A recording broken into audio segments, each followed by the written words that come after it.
ലക്ഷ്മണൻ അയോധ്യ ചുട്ട് ചാമ്പലാക്കാൻ വേണ്ടി വരുന്ന ഒരു രംഗമുണ്ട്, ഓർമ്മയുണ്ടോ?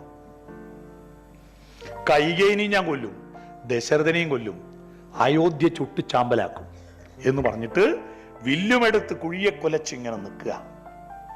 അപ്പോ ഒരാള് പോയിട്ട് ലക്ഷ്മണനോട്, വത്സ സൗമിത്രേ കുമാരനീ കേൾക്കണം, മത്സരാദ്യം വെടിഞ്ഞെന്നുടെ വാക്കുകൾ എന്ന് പറഞ്ഞ് സാന്ത്വനിപ്പിക്കുന്നുണ്ട്. ലക്ഷ്മണ ഉപദേശം രാമായണത്തിൽ ഏറ്റവും സുന്ദരമായ ആരാണത്? ശ്രീരാമൻ. എന്തുകൊണ്ടാണ് അഭിഷേകം മുടങ്ങിയത്? ലക്ഷ്മണന്റെ അല്ല, രാമന്റെ. പക്ഷെ രാമന് കോപമില്ല, ലക്ഷ്മണന് കോപമുണ്ട്.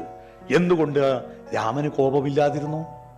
രാമനെ ഉണർത്തുന്ന ആ ശബ്ദം കേട്ടാൽ, നിങ്ങൾ കേട്ടതാ രാമനെ ഉണർത്തുന്ന ശബ്ദം, ആ മന്ത്രം കേൾക്കാത്ത ആരും ഇവിടെ ഇരിക്കുന്നില്ല എന്ന് എനിക്ക് തോന്നുന്നത്.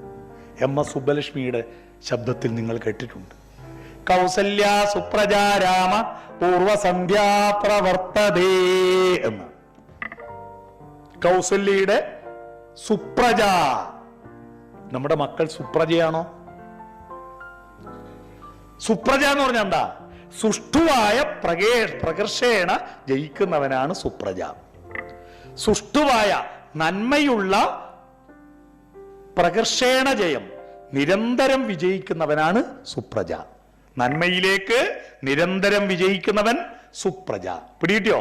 നമ്മുടെ മക്കളെ അങ്ങനെ ഉണർത്തുക.